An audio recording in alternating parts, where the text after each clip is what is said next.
Siswa. Baiklah, anda semestinya tertanya-tanya, bagaimanakah suara ini dapat ditafsirkan? Bagaimana perjalanan suara sehingga boleh sampai ke otak? Baiklah, perjalanan suara dari telinga ke otak merupakan suatu sistem yang begitu rumit dan terperinci sehingga kita tidak terfikir dan tidak terbayangkan begini hebatnya kuasa Allah SWT. Sebenarnya gelombang suara mula-mula dikumpulkan oleh cukul telinga dan selanjutnya gelombang ini akan terus memasuki ataupun menedah ke gendang telinga. Hal ini akan menyebabkan tulang-tulang di telinga tengah bergetar. Akibatnya, gelombang suara akan diterjemahkan kepada getaran gerak, yang mana getaran gerak ini yang disebut akan dibawa oleh gendang telinga, yang selanjutnya menyebabkan cairan yang berada di koklea akan bergerak. Di sini getaran gerak akan diubah menjadi denyut saraf yang akan bergerak menuju ke saraf otak melalui saraf rongga di telinga. Sebenarnya terdapat cara kerja yang rumit di dalam koklea, iaitu yang terdapat di dalam telinga kita. Koklea sebenarnya mempunyai beberapa saluran yang berisi cairan.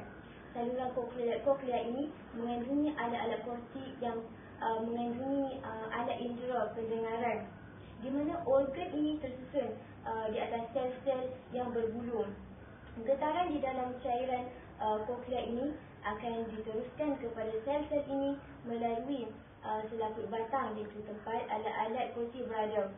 Ada dua macam sel bulu, iaitu sel bulu dalam dan sel bulu luar yang berada di dalam telinga kita. Tergantung pada frekuensi suara yang datang, sel-sel bulu ini akan bergetar berbeza-beza yang memungkinkan kita untuk membezakan pelbagai ragam suara yang akan kita dengar. Baiklah, sebenarnya sel bulu luar ini akan mengubah getaran suara yang telah dikenali menjadi denyut listrik dan meneruskan perjalanannya kepada saraf pendengaran.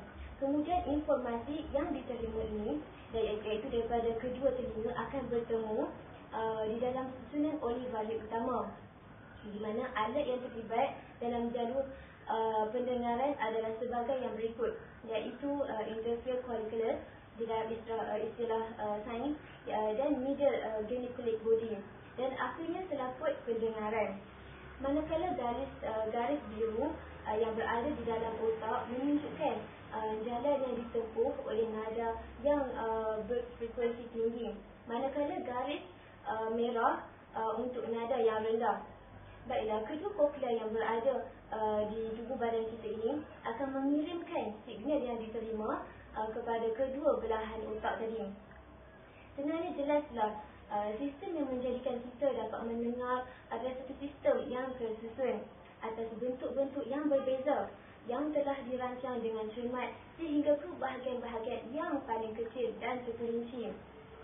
Sebenarnya sistem ini tidak mungkin akan berfungsi sekiranya salah satu daripada sistem-sistem yang kecil ini ataupun salah satu bahagian yang terkecil ini tidak wujud.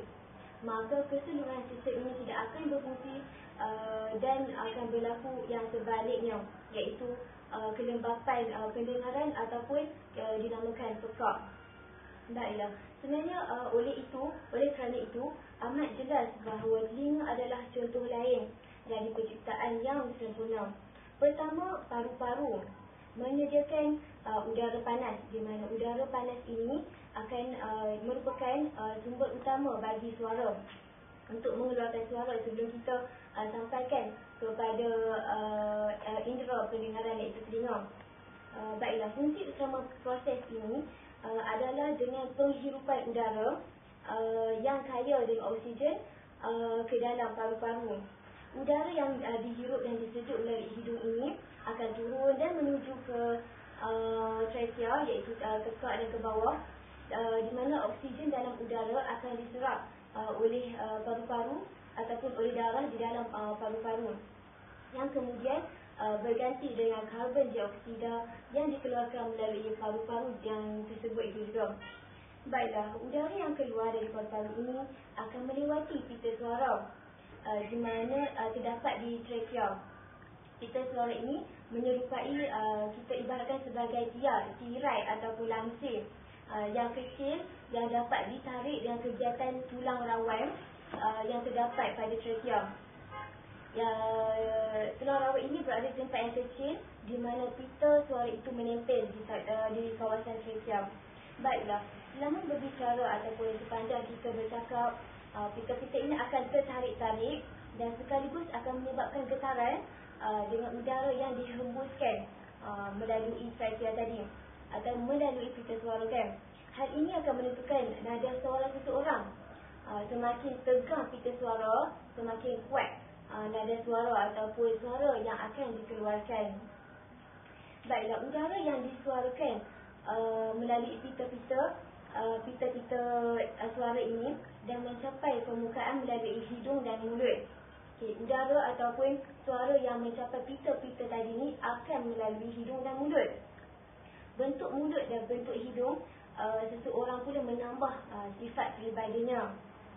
Menarik di sini, di mana bentuk mulut dan bentuk hidung ini akan menjadikan sifat peribadi bagi seseorang yang khas, yang wujud pada dirinya sendiri, di mana tidak ada kesamaan di antara manusia.